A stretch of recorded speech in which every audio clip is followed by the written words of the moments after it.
श्री हरिराम व्यास जी को जब अपने जीवन के अंत काल में रास का दर्शन हुआ मानसरोवर पर,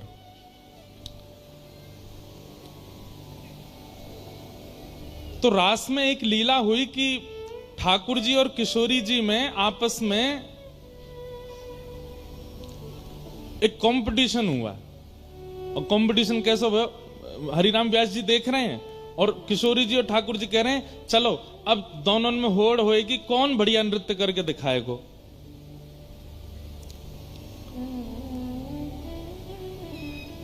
पहले ठाकुर जी आए तो ठाकुर जी ने आकर के अपने हाथ नहीं हिलाए, केवल पैरन से ही ऐसा नृत्य किया कि वो पैरन के नृत्य देख करके, वो पैरन की चाल देख करके, पैरंग की त्रिभंगता देख करके जितनी सखी थी सब जय जयकार करने लगी।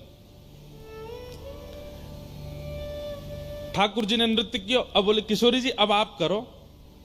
किशोरी जी आई तो किशोरी जी अपने हाथन से ही नृत्य कर रही हैं, पैर नहीं चला रही हैं। ये नृत्य कला में ऐसा होता है, जब आप शास्त्रीय नृत्य देखेंगे तो वहां पैरों से ही नृत्य होगा, हाथों से ही ध्वनि निकालेंगे, ऐसी ऐसी एक्सप्रेशंस बनाएंगे, वो वैसे नृत्य का स्वरूप चल रहा था। ठाकुर जी बोले हाथंते तो कोई भी नृत्य करेगा, पामंते करके दिखाओ, हाथ नहीं हिलने चाहिए, बस पामन से नृत्य करो। तो किशोरी जी जैसे नृत्य करने आई तो आप नृत्य करते करते करते करते करते करते किशोरी जी ने ऐसी गति पकड़ी चरणन से कि सबके नेत्र खुले रह गए, अपलक नेत्रन से सब देख रहे हैं और श्री जी नृत्य कर रही हैं। हरिराम व्यास जी के नेत्र सजल हो गए किशोरी जी के नृत्य को देख के। लेकिन तभी क्या हुआ, किशोरी जी के एक चरण का नूपुर टूट गया। और जैसे ही नूपुर टूटा तो जब दो चरणों से जब नृत्य होता है तो दोनों चरणों के नूपुरों की ध्वनि से ही गति बनती है। अब एक नूपुर जैसे ही टूटा तो एक पैर की गति की आवाज आ रही है, दूसरे पैर की नहीं आ रही। तो कहते हैं 9 गुण तोरी नूपुर गयो।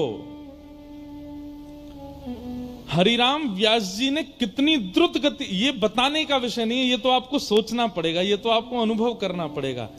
हरिराम व्यास जी ने वही गति पकड़ी जिस गति से किशोरी जी नृत्य कर रही हैं, और पीछे जाकर के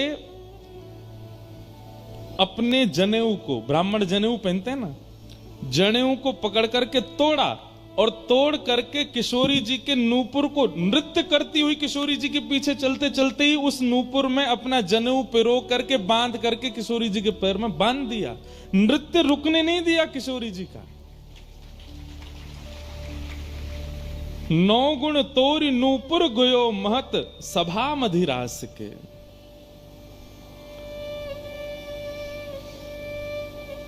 अब ये बताने में मैं बता भी नहीं पाऊंगा, आप ऐसे समझ भी नहीं पाओ। ये तो चिंतन करना पड़ेगा कि किशोरी जी नृत्य कर रही हैं, इतनी द्रुत गति से नाच रही हैं, और तभी हरिराम व्यास जी ने देखी कि एक नूपुर की ध्वनि नहीं आ रही, तो पीछे पीछे दौड़ करके और किशोरी जी के वह नूपुर को पकड़, दौड़ते दौड़ते पकड़ रहे हैं, उसमें अपना जनेऊ पिरो करके बांध करके किशोरी जी के चरण में बांध दिया। किशोरी जी रुकी नहीं है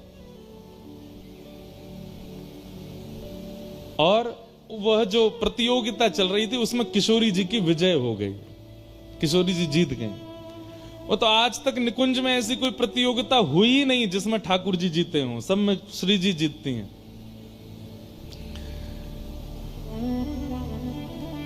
लेकिन किसी ने हरिराम व्यास जी से कहा,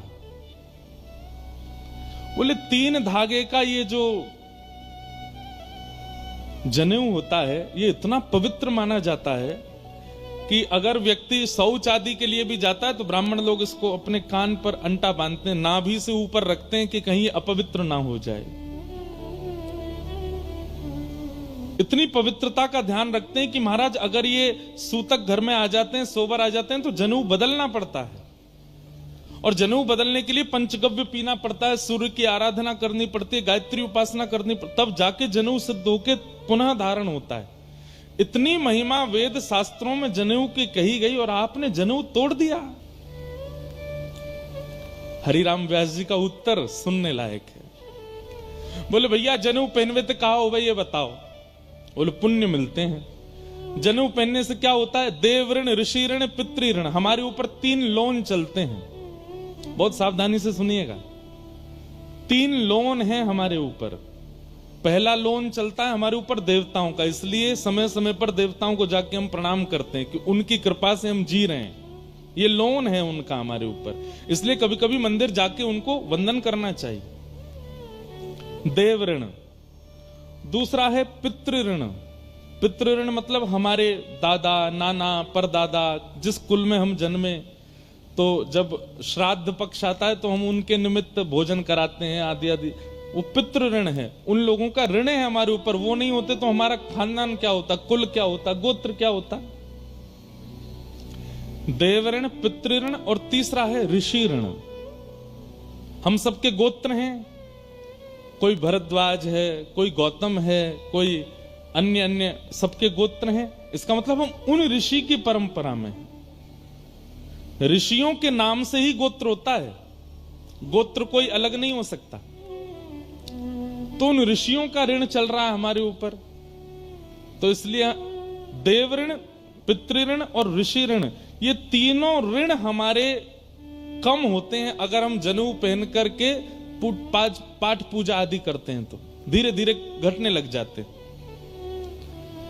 हरिराम व्यास जी बोले देव ऋण, ऋषि ऋण, पितृ ऋण घटते हैं, गायत्री की उपासना होती है, पुण्य की प्राप्ति होती है, स्वर्ग अपवर्गों की प्राप्ति होती है, धर्म सुदृढ़ होता है जनेऊ पहनने से। भैया तुम सबरे तो अपने पुण्यन को, धर्मन को, ऋणन को कंधा पे डारे डोलो, मैंने तो तोड़ के श्री जी के चरणन में बांध दिए। मेरे सबरे धर्म, मेरे सबरे पुण्य, मेरे सबरे जीवन के जो भी मोह प्राप्त होने होगा, सब मेरी किशोरी जी के चरणन में है। ऐसे श्री हरिराम व्यास, जिनका चरित्र हम कल, और हरिराम व्यास जी की स्थिति बनी कैसे? महादेव की कृपा, महादेव की कृपा से। ऐसे श्री हरिराम व्यास जी को हम प्रणाम करते हैं। हरिराम व्यास जी का एक पद है, कल हमने वैसे कथा के विश्राम में भी एक पद गा करके व्यास जी को प्रणाम किया था, पर एक पद अभी अभी और मुझे दिख गया, तो मन में भाव आया कि ये पद गा करके फिर व्यास जी के चरित्र को विश्राम देंगे।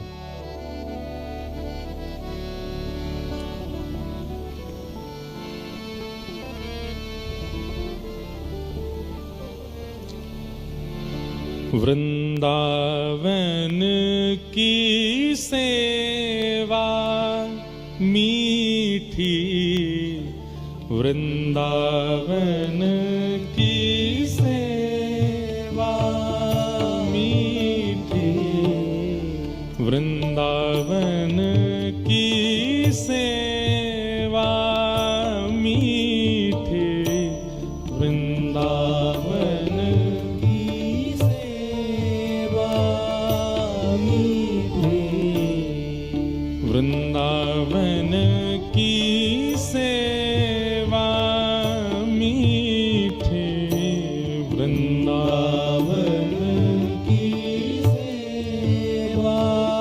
श्री हरिराम व्यास जी उपदेश कर रहे हैं, बहुत ध्यान से सुनिएगा। आप लोग जाके राधा रमण जी की सेवा करते हैं, श्री राधा वल्लभ जी की सेवा करते हैं, श्री बिहारी जी की सेवा करते हैं, फूल बंगला बनवाते हैं, 56 भोग करवाते हैं, पोशाक की सेवा करते हैं, सब करिए। लेकिन जब भी आप वृंदावन में कोई विशिष्ट सेवा करने जाते हैं, ठाकुर के साथ साथ धाम की भी सेवा किया कीजिए। हरिराम व्यास जी ठाकुर सेवा से ज्यादा प्रधान धाम की सेवा को बता रहे हैं। बोले भैया ठाकुर की सेवा करोगे तो ठाकुर को भाएगो, लेकिन धाम की सेवा करोगे तो ठाकुर को कैसे लगेगा, अगली पंक्ति में बता रहे हैं। वृंदावन की जो सेवा करता है तो ठाकुर को कैसा लगता है? श्यामा श्याम ही नी की लागत, श्यामा श्याम ही नी की लागत, श्यामा श्याम ही नी की लागत, श्यामा श्याम ही नी कैसा नीका, ज्यों बालक ही कलेवा, ओ ज्यों बालक ही कलेवा। जैसे बालक को, छोटा बालक होता है ना, उसको कोई भी वस्तु दे दो, सब वस्तुओं को मुंह में लेता है, सबको खाता है, उसको खाना बहुत प्रिय होता है, पेट भरा हो तो भी खाता है, छोटा सा बालक। जैसे नन्हे से बालक को कलेवा बहुत प्रिय है, भोजन बहुत प्रिय है, मिष्ठान बहुत प्रिय है, ऐसे ही श्यामा श्याम को वृंदावन की सेवा करने वाला बहुत प्रिय है। श्यामा श्याम ही नीकी लागत, श्यामा श्याम ही नीकी लागत, ज्यों बालक ही कलेवा, ज्यों बालक ही कलेवा। मीठे वृंदावन की सेवा, मीठे वृंदावन की सेवा, मीठे वृंदावन की सेवा, मीठे वृंदावन की सेवा। हे कुंजनि कुंजनि कुसुम पुंज रची, कुंजनि कुंजनि कुसुम, कुंजनि कुंजनि कुसुम पुंज रची, कुंजनि कुंज कुसुम पुंज रची, सैन ऐन मधुमेवा,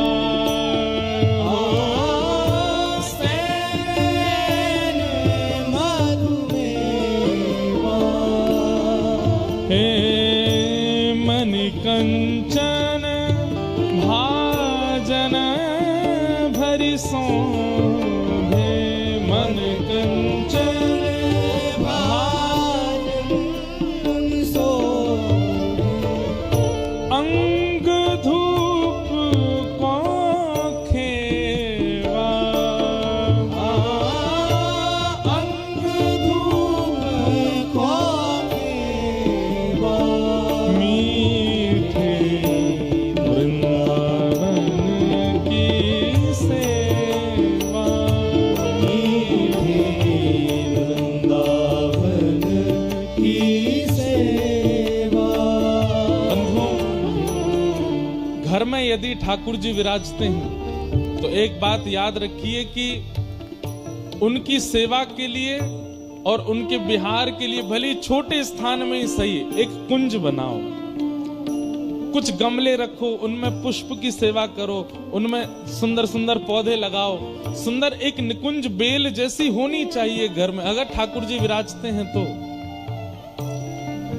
ठाकुर जी मंदिर में विराजते हैं, बाहर बालकनी है या कोई छोटा सा स्थान है, वहां पर एक छोटी सी कुंज बनाओ, बहुत बड़ी हो, विकसित हो, बृहत हो, अगर व्यवस्था है तो बड़ी करो, और नियम रहे कि उस निकुंज में, उस कुंज में केवल ठाकुर जी विराजेंगे। गर्मियों का समय आए, दोपहर के जैसे ही 12-1 बजे बजते हैं, ठाकुर जी की राजभोग सेवा करने के बाद पर्दा ना करके ठाकुर जी को कुंज में विराजमान कर दो और वहां पर्दा कर दो, ठाकुर जी को वहीं बैठन दो। सुंदर सुंदर पुष्प लगे हों, सुंदर सुंदर बेल चढ़ी हो, सुंदर निकुंज जैसी बनी हो, ऐसे घर को छोड़ ठाकुर जी कभी नहीं जाते, क्योंकि ठाकुर जी को निकुंज नायक कहा गया है। वो निकुंजों में भ्रमण करते हैं, और सही बात तो यह है निकुंज ठाकुर जी को नहीं, श्री जी को बहुत प्रिय है। आपको एक रहस्य की बात बताएं, हमारी किशोरी जी को, ठाकुर जी को लाइट में देखना, प्रकाश में देखना, धूप में देखना अति प्रिय नहीं है। किशोरी जी ठाकुर जी को लेके जाती है सघन वन में अंदर, जहां धूप ना आ सके। वहां श्याम सुंदर का असली वर्ण जब प्रकट होता है, किशोरी जी उसका दर्शन करती हैं। इसलिए कुंज बिहारी, निकुंज बिहारी। क्यों? क्योंकि श्री जी को कुंज में ही ठाकुर जी प्रिय लगते हैं। इसीलिए बिहारी जी में आज भी लाइट नहीं है, प्रकाश नहीं है। ठाकुर जी को कुंज प्रिय है। तो जो लोग अपने घर में ठाकुर जी की सेवा करते हैं, प्रयास कीजिए कि छोटी छोटी कुंज बनाइए, और उस कुंज में उत्पन्न होने वाले फल पुष्प, उनका प्रयोग अपने लिए नहीं, ठाकुर जी के लिए। ये वृंदावन की सेवा है। आप अमृतसर में बैठे निकुंज बना करके, वृंदावन ध्यान करके। कई लोग कहते हैं महाराज जी ब्रज की रज नहीं लानी चाहिए। हम कहते हैं कि आप वृंदावन गए, 4 दिन रहे, 4 दिन बाद वापस लौट के अमृतसर आए, आपके अंग प्रत्यंग वस्त्रों में ना जाने कितने ब्रज के कण आ गए साथ में। अब कपड़ा थोड़ी धो के आए हो वृंदावन में। हाँ, ब्रज की रज यदि लाओ तो वो इतनी व्यवस्थित स्थान पर होनी चाहिए कि उसका कोई अनुचित या फिर उसके प्रति कोई अव्यवहार ना हो। इसलिए सबसे बढ़िया है कुंज बनाओ, निकुंज बनाओ, सुंदर सुंदर पुष्प वृक्ष वल्लरी आदि सब तैयार करो और ब्रज की रज लाके वहां पधरा दो। नित्य उन कुंज निकुंज और पुष्प वृक्षों की सेवा ही वृंदावन की सेवा है। यहीं बैठे बैठे मीठे वृंदावन की सेवा, मीठे वृंदावन की सेवा, मीठे वृंदावन की सेवा, मीठे वृंदावन की सेवा। बिहरत सदा दुल्हन दुल्हा, बिहरत सदा दुल्हन दुल्हा, बिहरत सदा दुल्हन दुल्हा, बिहरत सदा दुल्हन दुल्हा। अंग अंग मधुपेवा,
सेवा, और ये आप अमृतसर में बैठ करके भी कर सकते हैं। स्थान भगवत कृपा से अगर आपको बहुत बड़ा मिला है घर, तो वहां तो बड़ी विस्तृत निकुंज बनाओ, लेकिन ठाकुर जी की कृपा से छोटी कुटिया है तो फिर छोटी सी निकुंज बनाओ। ज्यादा नहीं, 4 गमला ही रख लो, दो गमलान को ही व्यवस्थित करो। ठाकुर जी बड़ी छोटी सेवा नहीं देखते, सेवा देखते हैं, और सेवा में बड़ी छोटी होती भी नहीं है। इसलिए निकुंज की सेवा, ये पुष्पों की सेवा, वृक्षों की सेवा, फलों की सेवा ठाकुर जी के लिए व्यवस्थित करना प्रारंभ करो।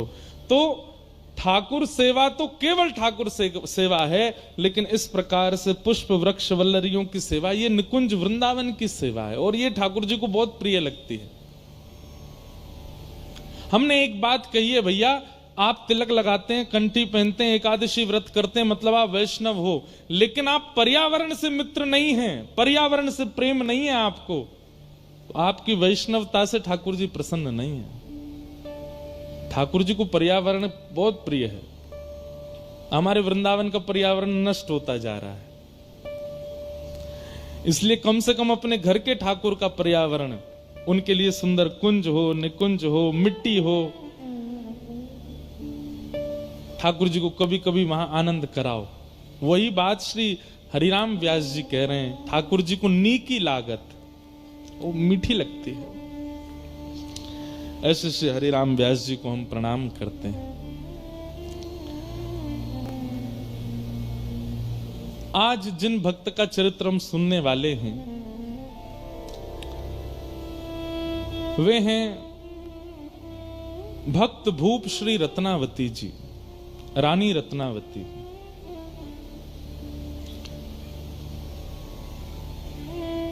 भक्त भूप, भूप मतलब राजा, और भूप शब्द किसके लिए प्रयोग होता है ये हमने आज भी बताया, कल भी बताया। जो ठाकुर जी से ज्यादा ठाकुर जी के भक्तन के भक्त हैं। दासानुदासो भवतास्म भूय, ऐसी भक्त भूप श्री रत्नावती जी।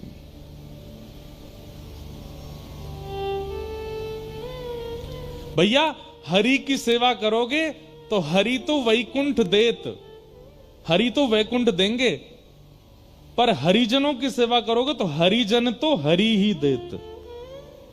समझ में आई बात? लिख लीजिएगा कहीं पर, हरि की सेवा तो वैकुंठ देत, पर हरिजनन की सेवा तो हरि को ही देत। ठाकुर जी तो प्रसन्न है कि ज्यादा से ज्यादा कहा करेंगे वैकुंठ दे देंगे, लेकिन यदि हरिजन प्रसन्न हो गए, हरि के भक्त प्रसन्न हो गए, तो वो तो हरि को ही दे देंगे आपको। और ऐसी भक्तिमती श्री रत्नावती जी, नाभाजी उनको भक्तमाल में भक्त भूप कहते हैं। पृथ्वीराज नृप कुल वधू भक्त भूप रत्नावती, कथा कीर्तन प्रीत भीर भगतन की भावे, महामहोत्सव मुदित नित्य नंद लाल लड़ावे, मुकुंद चरण चितवन भक्ति महिमा ध्वजा धरे, पति पर लोभ न कियो टेक अपनी नाही टरे, भलपन सब विशेष ही आमेर सदा सुन खाजती, पृथ्वीराज नृप कुल बधू भक्त भूप रत्नावती। राजस्थान के आमेर घराने में जन्म हुआ भक्तिमती भक्त भूप श्री रत्नावती जी का। और यहां श्री नाभाजी ने, अब देखो जिनको नाभाजी के बारे में जानना है, जिनको भक्तमाल जी के बारे में जानना है, वो YouTube पर हमारी भक्तमाल सुन लेना। वहां हमने पहले दूसरे दिन पूरी भक्तमाल जी की व्याख्या बताई है। नाभाजी कौन है, भक्तमाल क्या है, जयपुर में हुई थी पिछले साल का था, वहां पूरा विस्तार, उसका विस्तार करा तो फिर 2 दिन निकलेंगे।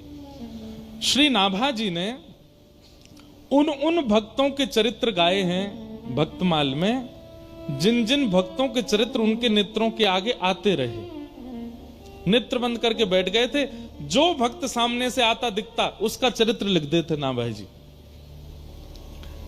ऐसा वर्णन आता है कि नाभा जी ने सबके चरित्र लिखे, लेकिन ब्रज भक्तों के चरित्र उनके चिंतन में नहीं आए। तब उन्होंने अपने गुरुदेव श्री अग्रदास जी से कहा, हे गुरुदेव, सबरे भक्त मेरे चित्त में आ रहे हैं, पर ये ब्रज के भक्त मेरे चित्त में क्यों नहीं आ रहे? तब उनके गुरुजी ने कहा कि देखो, तुमने भक्तमाल लिखने के प्रारंभ में भगवान के 10 अवतारों की वंदना की थी। मत्स्य, कूर्म, बराह आदि आदि भगवान के 10 अवतारों का तुमने वर्णन किया। बहुत ध्यान से सुनिएगा। अग्रदास जी बोले, तुमने भक्तमाल के प्रारंभ में भगवान के 10 अवतार का वर्णन किया, तो उन 10 अवतारों की जिन जिन भक्तों ने आराधना की वो तुम्हारे चिंतन में आ रहे हैं। और ये ब्रजवारे जो हैं, कहीं 10 अवतार को पूजे ही ना है, या हमारे तुम्हारे चित्त में नहीं आ रहे। ब्रज वाले तो तब आएंगे जब किशोरी जी को वंदन करोगे। तब श्री नाभा जी ने किशोरी जी का यश गाया। और नाभा जी ने नहीं गाया, अग्रदास जी ने पद गाया। मुझे पद याद नहीं तो सुनाता मैं। किशोरी जी के चरणों की वंदना जब अग्रदास जी ने की, तब नाभा जी के चित्त में सबसे पहले दिखाई दिए श्री हितरवंश महाप्रभु। और महाप्रभु जी का चरित्र लिखने के बाद तब दूसरे नंबर पर दिखाई दिए श्री स्वामी हरदास जी महाराज। और तीसरे में उनको दर्शन हुआ श्री हरिराम व्यास। किशोरी जी की वंदना के बाद फिर ब्रज के भक्त उनके चित्त में आने लगे, और फिर उनकी रचना, उनके लीलाएं भी वो लिखने लगे। भक्तमाल सामान्य ग्रंथ नहीं है। भक्तमाल में वर्णित कई भक्तों के चरित्र ऐसे ऐसे अद्भुत हैं, जिनको पढ़ सुनकर के व्यक्ति का मन कितना भी मलिन क्यों ना हो, पवित्र हो जाएगा। आप हमारे ब्रज वृंदावन में एक चीज देखोगे, जो वहां के साधु महात्मा घूमते रहते हैं ना, उनके गले में देखो कंठी माला, और यहाँ पे इतने बड़े बड़े ऐसे कंठा से होते हैं, उन पे राधा लिखा होगा, या फिर जय श्री कृष्ण लिखा होगा, जय श्री राम लिखा होगा। अगर वो मोटे और चौड़े हैं तो उनके भीतर भक्तमाल जी हैं। वो भक्तमाल पहन के रहते हैं 24 घंटा अपने कंठ में, क्योंकि ऐसी भावना है कि यदि किसी व्यक्ति के प्राण निकल रहे हों और अंतिम श्वास लेते समय भक्तमाल जी यदि छाती पर रखी होंगी, तो भक्तमाल में जितने भक्त हैं वो सब प्रकट होकर के उसको ठाकुर जी के नुकुंज में लेकर के जाएंगे। ऐसी भक्तमाल जी की भावना। तो उन्हीं भक्तमाल जी में श्री नाभा जी ने रत्नावती जी का चरित्र, और रत्नावती जी के चरित्र में भक्त भूप रत्नावती। मैंने जितने भक्तों के चरित्र लिखे हैं, उन भक्तों की अगर मैं राजा कह दूं, मैं अगर उन भक्तों की अधिष्ठात्री कह दूं, तो कोई कमी नहीं। रत्नावती जी कौन है? रत्नावती महाराज पृथ्वीराज जी की कुलवधू, आमेर के राजा पृथ्वीराज, उनकी बहू हैं, उनकी कुलवधू हैं। पृथ्वीराज जी भी पहले बहुत वामपंथी थे, बाद में ये भी वैष्णव हो गए। आप लोग वैष्णव का अर्थ क्या लगाते हो? वैष्णव का अर्थ क्या होता है? जो तिलक धारण करे, कंठी माला पहने, तुलसी आराधना करे, एकादशी व्रत करे, नाम जप करे, वो वैष्णव है। ये तो एक परिभाषा है ही। वैष्णव की दूसरी परिभाषा क्या है? सुनिए, जो पुण्य की कामना ना करे, जो देवताओं का यजन अपनी किसी स्वार्थ के लिए ना करे, जो हरि विमुख वस्तुओं को विष के भांति त्याग दे। समझ रहे हैं बात को? जो हरि से विमुख हैं उनको विष के भांति त्याग दे। वैष्णव कभी पुण्य नहीं करता, वैष्णव आराधना करता, भक्ति करता, सेवा करता, पूजा भी नहीं करता, वो वैष्णव। तो महाराज पृथ्वीराज जो थे ये पहले नास्तिक थे, और नास्तिक नहीं थे, एक गुरुजी थे इनके, लेकिन वो गुरुजी तांत्रिक थे, तंत्र विद्या पर इनकी ज्यादा रुचि थी, और इनके गुरुजी का नाम था तारानाथ। बहुत ध्यान से सुनना। परंतु इनकी जो पत्नी थी वो वैष्णव थी। प्राचीन काल में राजाओं को एक ही चीज दिखती थी, कैसे भी हमारा जो राज शासन है वो बना रहे, उस पर कोई आक्रमण ना करे, और इस राज शासन की रक्षा के लिए जो दायित्व उठाएगा वो हमारे गुरुजी। सब लोग इधर देखो, बहुत सावधानी से सुनो।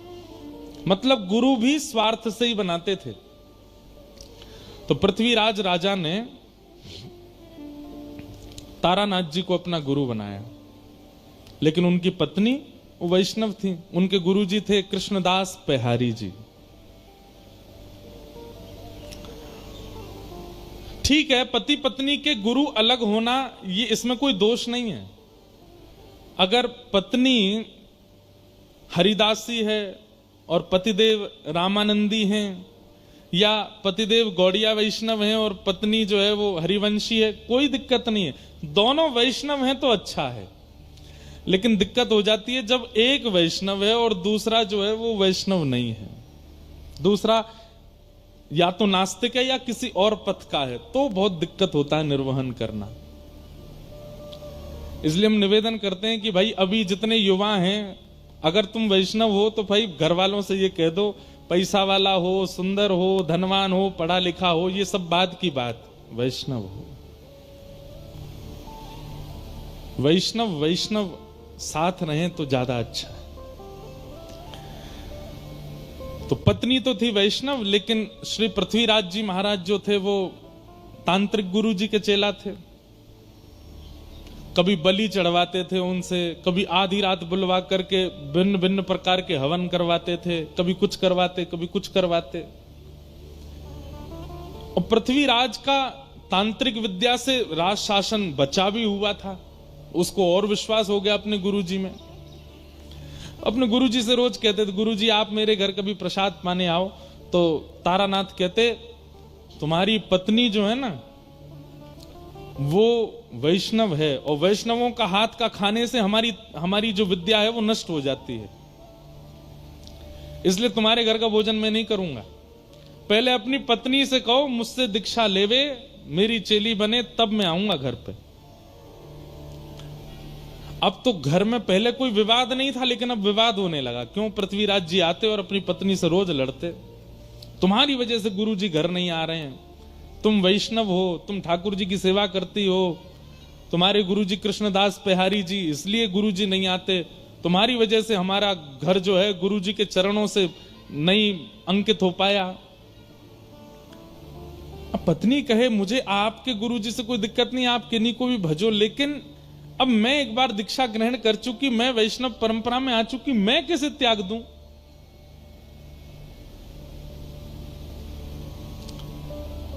गुरु जी तो घर आते ही नहीं थे। एक समय ऐसा आया कि पृथ्वीराज ने भी घर पर प्रसाद पाना बंद कर दिया। आश्रम जाते गुरु जी के पास ही भोजन करते। अब इससे परेशान हो गई उनकी पत्नी, अब क्या करें? तब एक दिन कृष्णदास पेहारी जी के दर्शन करने के लिए पत्नी गई और उन्होंने जाके चरणों में निवेदन किया, गुरु जी मुझे कोई दिक्कत नहीं कि मेरे पति के गुरुदेव अलग, पर उनकी वजह से घर में ये सब होता है, वो मुझे जबरदस्ती कहते हैं इनसे दीक्षा लो, आप कुछ कृपा करो। कृष्णदास पेहारी जी ने केवल इतना पूछा, तुम्हारे पति के गुरुदेव वैष्णव हैं कि नहीं, ये बताओ। बोले नहीं वैष्णव तो नहीं, वो तो तंत्र विद्या करते हैं, नींबू टांग दो, मिर्ची यूं कर दो, यहां पे ये कर आओ, वहां पे पीछे दिया जलाओ, पीछे मुड़ के मत देखना, ऐसे ऐसे क्रिया करवाते हैं। ये वैष्णव का काम नहीं। और एक बात और बोले आपको, बुरा तो नहीं मानेंगे, आजकल हम सब लोगों का रुझान भी ऐसी जगह बहुत ज्यादा हो गया। कई लोग आते, महाराज जी हम बहुत दुखी हैं, हमारे जीवन में बहुत कष्ट है, तो हम उनसे अगर सीधे कहते नाम जप किया करो, ये महाराज जी कुछ नहीं जानते, यूं कह रहे नाम जप करो। लेकिन उनको एक बात कह दो, सुनो, आगामी सोमवार से रात के 12 बजे स्नान करना। अच्छा, फिर कोरे वस्त्र पहनना जो पहले नहीं पहने हों, ठीक है, और बाल गीले ही रहने देना, सुखाना मत। कोई है नहीं, ऐसे ही है, बाल गीले रहना। अच्छा अच्छा ठीक है, गीले रहेंगे। शैम्पू लगाएं कि नहीं? लगा लेना। और फिर एक शुद्ध आसन लेना, उस पर बैठ जाना। अच्छा, सीधे बोल दिया आसन पर बैठ के नाम जप, तो भी नहीं, आगे 2 पात्र रखना। एक पात्र में पूड़ी रखना, दूसरी पात्र में रोटी रखना, एक पात्र में अचार रखना, दूसरे पात्र, ऐसे 2-4 आइटम बता दो। और फिर बैठ करके हरे कृष्ण कृष्ण कृष्ण हरे हरे, हरे राम राम राम, इसकी 108 माला करना। सांचे गुरु जी हैं, बिल्कुल बिल्कुल सही बता। गीले बाल, नए वस्त्र, रात के 12 बजे, बस इसलिए नाम जप हो जाएगा। महाराज जी पूड़ियों का क्या करना है? सुबह उठ करके गैया को खवा देना, तुम्हारे सारे संकट मिट जाएंगे। बस महाराज, दीक्षा कब दे रहे हैं गुरु जी आप तो ज्यादा जानकार हैं। मतलब हमको सीधे सीधे कह दिया जाए कि नाम जप से कल्याण होगा, तो हम लोगों में विश्वास नहीं उठता।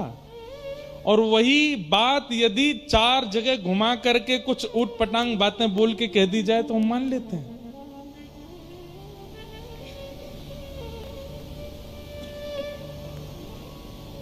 एक बार शिवरात्रि पर मैं गया दर्शन करने महादेव के, तो शंकर भगवान पे काली मिर्च चढ़ी हुई थी खूब सारी। मैंने कि ये क्या है? बोले कि वो कुछ चढ़ा गए, ऐसे ऐसे होता है ये करने। मैंने जय हो, आज शंकर जी बेचारे पजर गए होंगे। क्यों? वैष्णव इन सब में इतने उसके लिए नाम सबसे बड़ा है, उसके लिए सेवा सबसे बड़ी, उसके लिए कथा सबसे बड़ी। अपना कर्म करता रहेगा। गिरना उठना ये तो स्वाभाविक है, संसार में सबके साथ होगा। किसी एक क्रिया से आप कभी ना गिरो, ऐसा नहीं हो सकता। आज नहीं तो कल, कल नहीं। एक बात कह दें, तंत्र विद्या से हां जो कल होना है वो परसों पे टल जाएगा, लेकिन होगा जरूर, बच नहीं पाओगे उससे। इसलिए भैया जो आ रहा आज ही भोग लो, काहे को उसको टालो इतना दूर। तो कृष्णदास बिहारी जी बोले, तुम्हारे पतिदेव के गुरुजी वैष्णव नहीं है? बोले वैष्णव तो नहीं है, वो तो ये सब क्रियाकलाप करवाते हैं। बोले रुको हम देखते हैं उनको जाके। और यहां बिहारी जी अपना कमंडल लेकर के और पहुंच गए। आमेर से थोड़ी दूरी पर ही तारानाथ की आश्रम था। वो आश्रम के द्वार के बिल्कुल बाहर जाकर के कृष्णदास बिहारी जी बैठ गए, अपना चिमटा गाड़ दिया, धूना लगा करके वो बैठ के वहीं अपना भजन करने लगे। भीतर जाकर के किसी ने हल्ला किया, बोले बाहर द्वार पर एक महात्मा बैठ गया, आकर के हवन आदि कर रहा है। तो एक तारानाथ जी ने ऊपर से देखा, तो देख करके बोले इसको हटाने का प्रयास करो, इसको यहां से हटाओ, कहीं ऐसा तो नहीं है अपने भक्ति प्रभाव से हमारी तंत्र विद्याओं को नष्ट कर रहा हो। सब लोगों ने जाकर के प्रयास किया, लेकिन कृष्णदास बिहारी जी को कोई हटा नहीं पाया। तो तारानाथ ने सोचा इनको तो मैं हटाऊंगा। तो उसने क्या किया, अपनी तंत्र विद्या से शेर का रूप धारण किया। और शेर का रूप धारण, उसको लगा ये डर के मारे भाग जाएंगे। शेर बन करके जैसे ही आया कृष्णदास बिहारी जी के पास, दहाड़ने लगा सामने खड़ा होकर के। कृष्णदास बिहारी जी बोले, हो तो तुम गधे और बन के शेर आए हो। कमंडल से जल हाथ में लिया और भजन के प्रताप से उस पर डाल दिया। बोले जो तुम्हारा स्वभाव है तुम वैसे बन जाओ। और वो शेर से गधा ही बन गए। और गधा बन करके महाराज भागे भागे भागे दूर जाकर के कहीं गधा के झुंडन में खड़े हो गए। पृथ्वीराज राजा का नित्य का नियम था कि वो रोज अपने गुरुजी को प्रणाम करने जाते थे। आज जैसे ही गाजे बाजे दल बल के साथ में गुरुदेव को प्रणाम करने के लिए आए,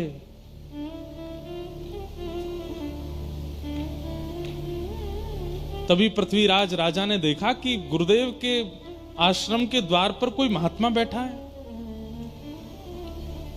और मंदिर के जितने और संत थे वे सबरे हाथ जोड़ करके रो रहे हैं सामने बैठ के।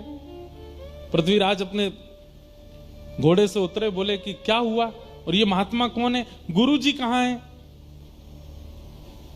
बोले हमारे गुरुजी शेर बन के आए थे इनको डराने के लिए, पर इन्होंने कुछ कर दिया, गुरुजी मिल नहीं रहे, पता नहीं कहां चले गए। पृथ्वीराज रोने लगा, गुरु के प्रति बड़ी निष्ठा थी उनकी। बोले भगवान मेरे गुरुदेव कहां है? बंधु एक बात और कहें, गुरु की परख भी कथा से होती है। हम दीक्षा नहीं देते अभी, और बहुत सारे बच्चे चाहते हैं कि दें। हम कहते पहले कथा सुनो, और कथा सुनते सुनते सुनते सुनते एक दिन ऐसा होगा, या तो स्वप्न में, या तो अनुभव में, या तो दृष्टि में। अभी क्या होता है कि कथा से आपके ऊपर प्रभाव ऐसा पड़ता है, आपको लगता है यही गुरुजी बढ़िया है, इन्हीं कोई गुरु बनाओ जो कथा सुना रहे। नहीं, ये गुरु शिष्य का संबंध प्रभाव देख करके नहीं करना है। गुरुजी अपने आप आपके चित्त में प्रकट होंगे, अपने आप आपको ऐसा कुछ होगा जिनकी दृष्टि, जिनका स्वभाव, जिनकी चाल चलन, जिनका रूप, जिनकी वाणी आपको स्थिर कर दे, और कोई भावना चित्त में प्रकट ना हो, समझ जाओ वही आपके गुरु हैं। उन्हीं के प्रति गुरु भाव रखो, गुरु निष्ठता रखो।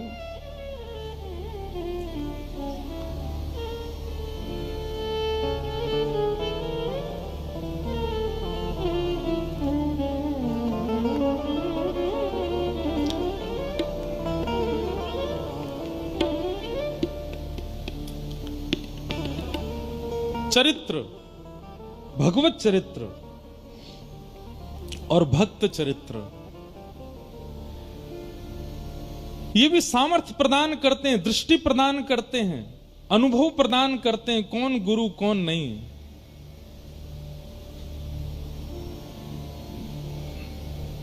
बहुत सावधानी से सुनो।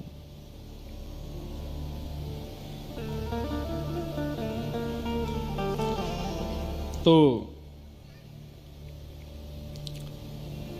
पृथ्वीराज व्याकुल हो गए और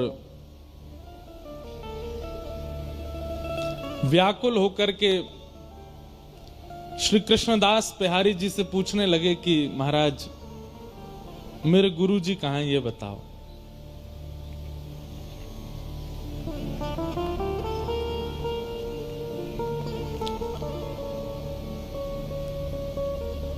मैं निवेदन कर रहा था कि गुरु बोध भी सत्संग कराता है। कई बार कई लोग ऐसे प्रभाव में पढ़कर के भी गुरु बना लेते हैं, और फिर बाद में उनको लगता है कि शायद हमारे जीवन में परिवर्तन नहीं हो पाया। गुरु वही जो हरि सो मिलावे,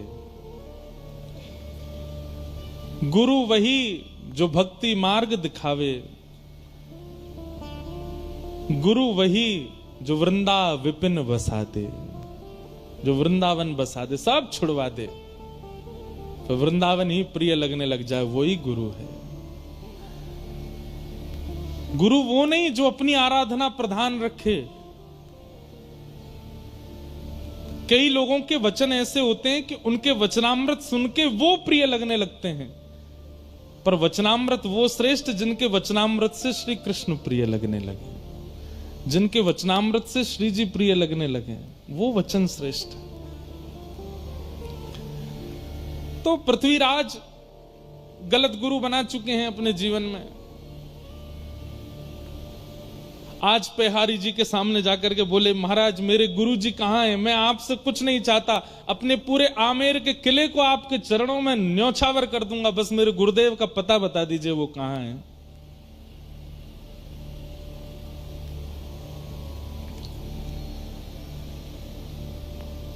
पेहरदास जी बोले तुम्हारे गुरुजी अब गधा बन गए हैं। पृथ्वीराज सुनकर के पहले तो गुस्सा हो गया, बोले ये क्या बोल रहे हैं आप? बोले हम सत्य बोल रहे हैं, ढूंढ लो, नहीं तो तुम तो राजा हो, पूरी सेना लगा के ढूंढ लो, तुम्हारे गुरुजी मिल जाएं तो। पृथ्वीराज ने यही किया, पूरी सेना लगा दी, 3 दिन निकल गए लेकिन गुरुजी नहीं मिले। अंत में आके बोले बताइए ना कहां? बोले हम तुम्हें बता रहे हैं, तुम्हारे गुरुजी गधा बन गए। तो बोले गधा बन के भी तो कहीं गए होंगे। बोले गधाओं के झुंड में जाके ढूंढो, मिल जाएंगे। बोले पता कैसे लगेगा? हाँ, ये हमारे गुरुजी हैं। तो तुम्हारे गुरुजी क्या करते थे? कानन में कुंडल पहनते थे, पैरों में कड़ूला, हाथ में कड़ूला पहनते थे। बोले हाँ, जो 4 कड़ूला वाले कान में कुंडल वाला गधा हो वही तुम्हारे गुरुजी हैं, जाओ ले आओ। पृथ्वीराज गया, गधों की खोज करने लगा।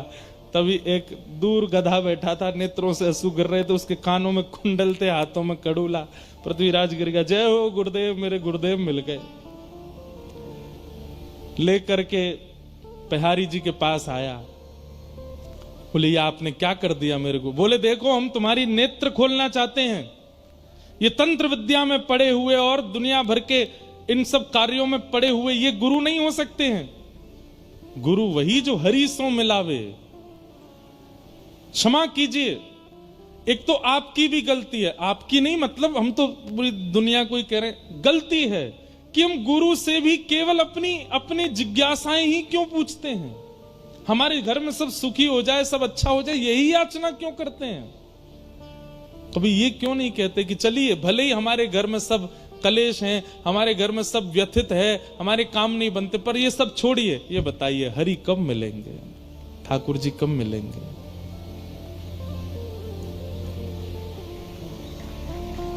ये पूछिए।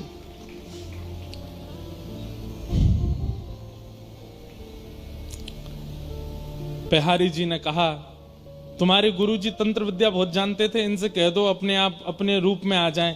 तो गधे को पकड़ के अब पृथ्वीराज कह रहे गुरुजी आप आ जाइए अपने रूप में, दिखा दीजिए इनको। गुरुजी सिर हिलाने लगे, बोले मैं नहीं आ पा रहा हूं। तो बिहारी जी के चरणों में कहा कि मेरे गुरुदेव को पुनः आप मानव बना दीजिए, मैं वचन देता हूं मैं आपका शिष्य हो जाऊंगा, मैं वैष्णव हो जाऊंगा, पूर्ण वैष्णव हो जाऊंगा। तब बिहारी जी ने कमंडल से जल लेकर के छिड़का और तारानाथ अपने पूर्व रूप में व्यवस्थित हो गए।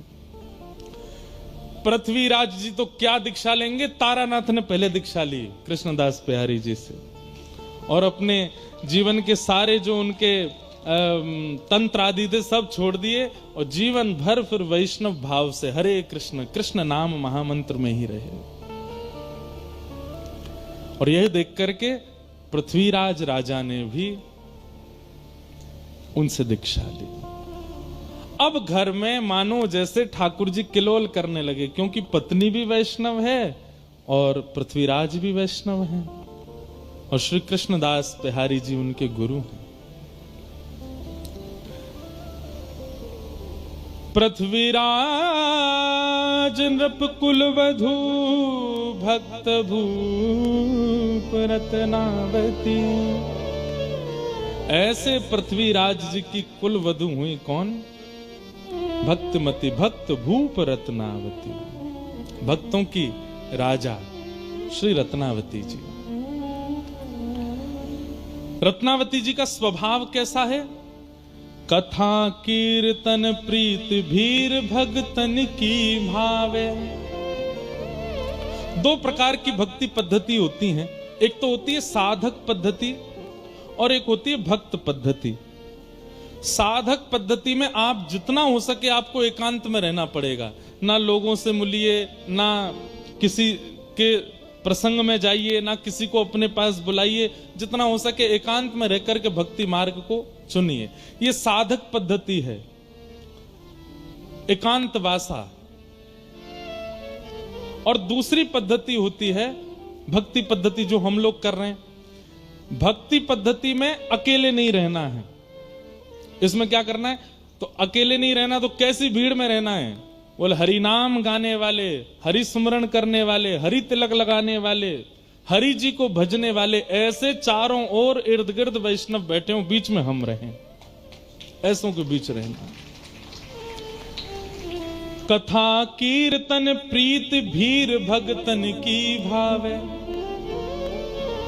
कथा कीर्तन में रुचि होना और भक्तों की भीड़ देख करके हृदय में अति आनंद होना। इतने सारे वैष्णवों को देख करके मन प्रफुल्लित हो जाए। किसी अन्य के माथे पर वैष्णव तिलक देख करके, कंठ में वैष्णवी माला देख करके आपके चित्त को अत्यंत आनंद होता हो। हम ये बात भैया बहुत कहते हैं कथा में कि जैसे ही कपाट खुलते ही राधा रमन जी को देखते ही आपकी भुजाएं खड़ी हो जाती हैं, रोंगटे खड़े हो जाते हैं, मुख से नाम स्मरण प्रारंभ होता है, बोल राधा रमन लाल की।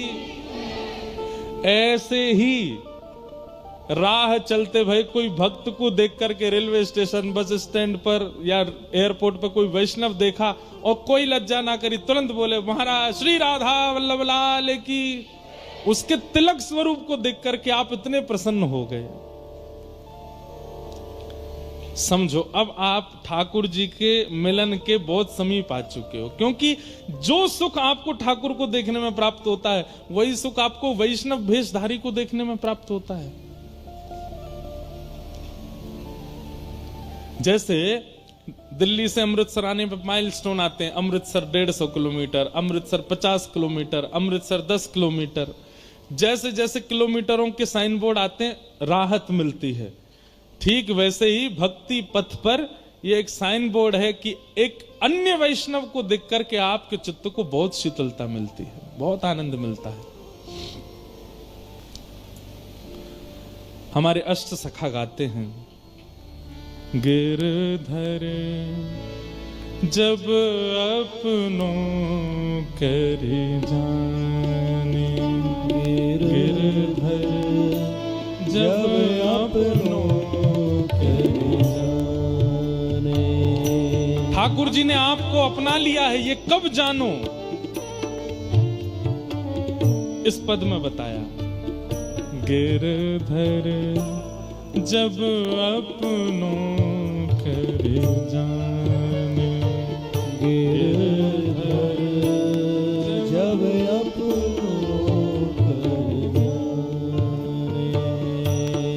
होता को मन भगतन की सेवा, ताको मन भगतन की सेवा, ताको मन भगतन की सेवा, ताको मन भगतन की सेवा। भक्त चरण रज सदा लुभाने, भक्त चरण रज सदा लुभाने, भक्त चरण रज सदा लुभाने, भक्त चरण रज सदा लुभाने। जब अपनों कर जाने, गिरधर जब अपनों कर जाने, गिरधर जब अपनों कर जाने, गिरधर जब अपनों कर जाने। ताको मन भक्तन की सेवा। ऐसी प्रीति जब भक्तों के प्रति बढ़ जाए तब समझो गिरधर अब अपना रहे हैं धीरे धीरे। तो श्री रत्नावती जी के लिए कह रहे हैं श्री नाभा जी, कथा कीर्तन प्रीत भीर भक्तन की भावे। भक्तों की भीड़ भाती है, वैष्णवों की भीड़ भाती है। महामहोत्सव मुदित नित्य नंद लाल लढ़ावे। दिव्य उत्सव करती हैं। कल हमने निवेदन किया था कि अगर घर में ठाकुर जी हैं और उनके ऋतु अनुसार उत्सव नहीं होते हैं, ऐसे घर में ठाकुर जी रहते नहीं, पर चले जामे इसलिए जैसे कैलेंडर में जो जो उत्सव होते हैं ना, प्रमुख वृंदावन के उत्सव, उन उत्सवों के कैलेंडरों पर चिन्ह लगा लिया कीजिए वर्ष के प्रथम में ही। और पूरी दुनिया में आपको ब्याह में जाना, शादी में जाना, लगन में जाना, इधर जाना उधर जाना, सबसे कह देना भैया इन तिथियों में हम नहीं आ सकते, क्योंकि इन तिथियों में हमारे ठाकुर जी का उत्सव है, हम अपने लाल जी का उत्सव करेंगे। उत्सव करो ठाकुर जी के, मधुर मधुर उत्सव, ठाकुर जी को बहुत प्रिय लगता है। और सबसे बड़ी बात, ठाकुर जी श्रम निवृत्त होते हैं उत्सव में, श्रम दूर होता है। नित्य महोत्सव करती हैं रत्नावती, मुदित नित्य नंद लाल लड़ावे, ठाकुर जी को लाड़ लड़ाती हैं। क्योंकि श्री रत्नावती जी के जो गुरु जी हैं वो कौन हैं? गोसाई श्री विठलनाथ जी। अभी चरित्रम सुनेंगे तब पूर्ण व्याख्या करूंगा। श्री वल्लभ कुल के आचार्य श्री गोसाई विठलनाथ जी की आप कृपा पात्र थी, और वल्लभ कुल में ठाकुर जी को लाड़ लड़ाने की सेवा है। जैसे हरिवंशियों में, हमारी हरिवंश परंपरा में नाम जप, आचार्य प्रणाली का पाठ और निकुंज में प्रिया प्रियतम की सेवा सहचरी भाव से, ये प्रधान है। ऐसे स्वामी श्री हरदास जी की परंपरा में नाम रज की सेवा, नाम सेवा, निकुंज लता गुलमों की सेवा और प्रिया प्रियतम की सखी भाव से सेवा। लेकिन श्री वल्लभ कुल में ठाकुर जी लाला हैं, छोटे से लाला हैं, इन पे चलो ना जावे हमें चलवानो है, इन ते खायो ना जाए को हमें खवानो है। इनके छोटे छोटे दांत हैं, वहां के अनुसार नरम नरम रोटी बनानी है। अभी गर्मी को समय आ गया हो तो ठाकुर जी को ऋतु अनुसार ये इत्र लगाना। अन्य संप्रदाय में तो आप कोई भी इत्र कभी भी लगा दो, पर वल्लभ कुल में तो ऋतुओं के अनुसार इत्र लगेगा। गर्मी में ठाकुर जी को गुलाबी लगेगा, मोंगरा ही लगेगा, खसका ही लगेगा। सर्दी आ जाएगी तो ठाकुर जी को हिना का लगेगा, ठाकुर जी को कस्तूरी का लगेगा। ये सब भाव रखे जाते हैं वहां पर। इस भाव से सेवा की नेक से लाला है, इसलिए नंद लाल लड़ावे। एक बार का प्रसंग है कि श्रीनाथ जी की सेवा चल रही थी और एक बिल्ली आ गई भीतर गर्भगृह में। तो ठाकुर जी खड़े खड़े, जैसी बिल्ली आई, गोसाई जी श्रृंगार कर रहे थे, तो ठाकुर जी बोले, ओए बिल्ली आ गई, बिल्ली आ गई, बिलौटा आगो, जाए भगाओ, जाए भगाओ। गोसाई जी ने बिल्ली भगाई, बिल्ली भगा के बोले, आप त्रिलोकीनाथ हो, आप जगत नियंता हो, पूरा विश्व आपने बनाया, जी बिल्ली हो आपने बनाई हो, यही तो डर रहे हो। भाई मानव डरे तो बात समझ में आती, किसी से बनावे वारो ही डर रहा है। ये सुनते ही ठाकुर जी मंदिर छोड़ के जाने लगे। गोसाई जी पीछे पीछे दौड़े, जय जय कहा अपराध है क्यों, मैंने कहा कर दियो, आप कहां जा रहे हैं? बोले तुम सबरे मुंह को लाला मानो और लाला मान के मेरी सेवा करो, और जब मुंह को लाला मानो है तो फिर लाला को तो डर भी लगे, लाला को तो रोनो भी आवे, लाला को तो भय भी लगे। लेकिन तुम परमात्मा ही मान रहे हो तो फिर परमात्मा की तरह ही सेवा करवाऊंगा अपनी। लाला मानो है तो फिर लाला मान के भजो।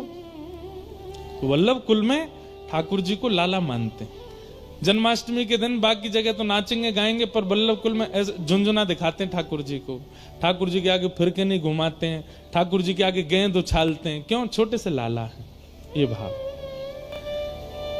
तो महामहोत्सव मुदित नित्य नंद लाल लड़ावे, और मुकुंद चरण चितवन भक्ति महिमा ध्वजधारी।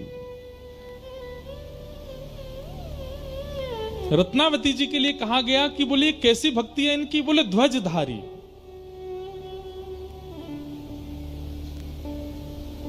ध्वजा दूर से ही दिख जाती है।